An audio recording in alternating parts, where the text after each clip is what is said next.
Hello everyone, this is Fred and this is another edition of Fred Talk.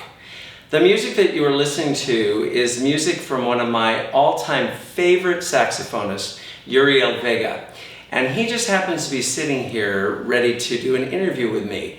Uriel, welcome. Fred, happy to be here. Thank you for having me. It's good to see you. Uriel, I so admire your talent, but more than that, I admire your heart. And it comes through when you play. Could you explain, okay, you play for Shadow Mountain Community Church often. Where did you meet Pastor Jeremiah? Well, I met Dr. J in the Spanish congregation was having their 5th anniversary, I believe. And they invited me to play along with the horn section, and they asked me if I could write the sheet music for the horns and all that. Absolutely. So when we have a guest cricket. Do you hear the guest cricket? You know. Anyway, let's go on. Yeah.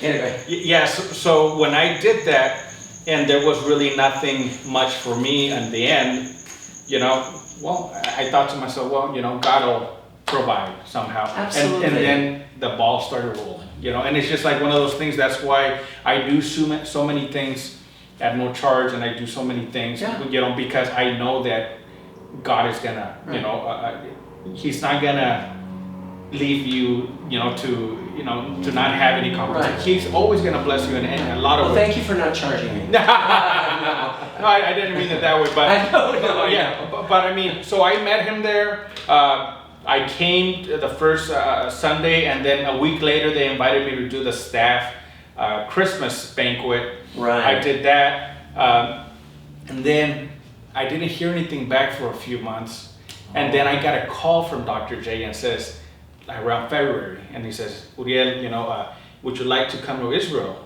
with us in Turning Point? And I said, yeah, of course. And he said, we're gonna be heading out in March, blah blah blah. So I was super excited. February, and then March comes around, and I don't hear anything. It's like, it's a week. It's in a week. I haven't heard it. I call them. I call Inspiration Tours, who they handle all their stuff. And hey, I haven't heard anything. So it's next year. I was like, oh no, I want to go. Oh my goodness. So I thought. And I have to tell you, that is one of my all-time favorite albums that you did. Was the one in Israel. Yeah. See, I've been able to travel 3 times now with Dr. J. With 3 years in between, I believe, or 2. And I've been able to do a different recording in Israel every time. So that's been a huge blessing. Something that I never would have imagined, and it's been happening. So. Well, I have shared with you that I use your music often in my dance classes at my dance studio because it's so inspiring. And I know we've been talking about doing a project. Yeah. So we got to get that one done.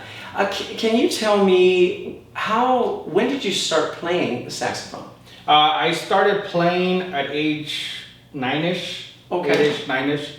And ever since I picked it up, I guess I was I just picked it up pretty quickly. My grandfather was a professional violinist in Mexico. Oh, amazing. So, and all my uncles played music. So it was in my blood that exactly. I could just figure it out.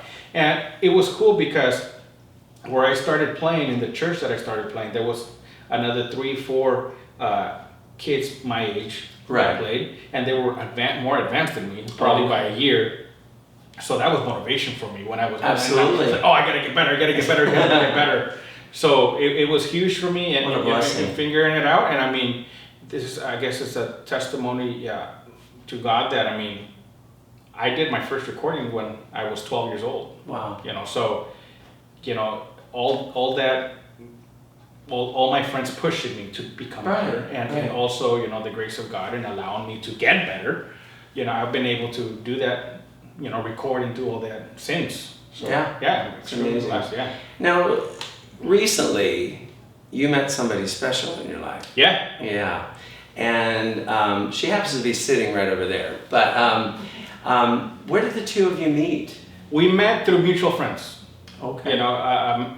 We had a lot of mutual friends that introduced us, and we hit it off.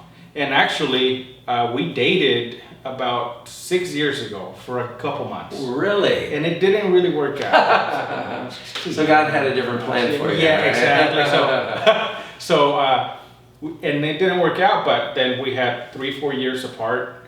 Obviously, I always thought about her, and Right. but I knew that if God was going to bring us back together, it was going to happen. It was going to happen. So when He brought us back together a few years back, then that's when we started the real process of we're gonna get married. Now, when were you actually married? I'm forgetting. We got married in Israel, in Jerusalem, in March of last year. That's amazing. Yeah, so we got married at the southern steps of the temple. Oh my goodness. Dr. Jeremiah officiated the wedding there, and since we were doing that tour with Turning Point, there was 1,000 people in attendance at our wedding. That's awesome. We got 1,000 presents. Awesome. No, I'm just kidding. No. 1,000 presents. Yeah, but I mean, it's like I said, it's one of those things that you put it in the hands of God, and He's gonna give you things way beyond your imagination. Yeah. So one of these days I'll tell you all of our stories. All right. Okay. I gave you a couple of them already, but yeah. You've done a lot of different projects. If you were to choose, I know it's going to be hard, but if you were to choose one of your favorite projects that you did, which one would that be? I would have to say it's what launched my my ministry, which is the Prayer Album Volume 1. I would say, but the ones that are closest to my heart are the Prayer Album series, because I have Volume 1, 2, 3, and 4. And I mean, it's just like what the name is, music for prayer. People put it on. They can go for the hour and pray, and it's so subtle, and it's such anointed songs that there's no interruption when you're in your moment of prayer.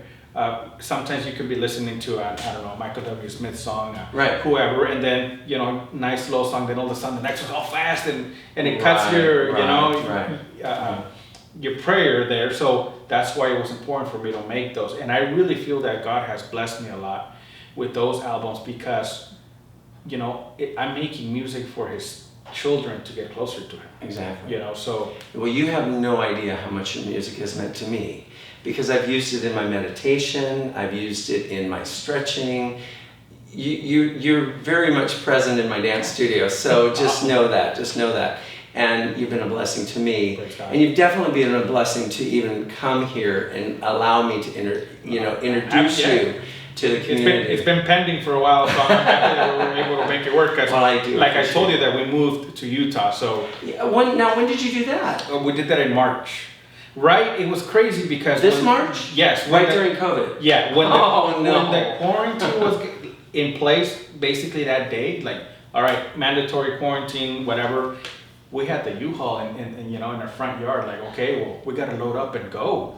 What are they going to do? Are they going to close the state borders or the gas station? Exactly, you have no idea. No idea. We just took off, and when we arrived, we said, praise God, we made it. Now, did you have a home there already? Yes. Oh, well, praise God for that. So we had everything set up, but it was stressful.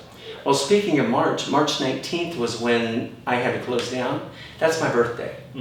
So literally on my birthday, I had to close my studio down. So I mean, it's been quite an eventful year, to say the least. So when is your anniversary? For us, it's March 26th. I'm terrible with that. And can I tell you? I don't even remember my birthday. Can I tell you? Oh, I have to tell you, my son was actually scheduled to be married on March 26th. Oh. They had to postpone their wedding.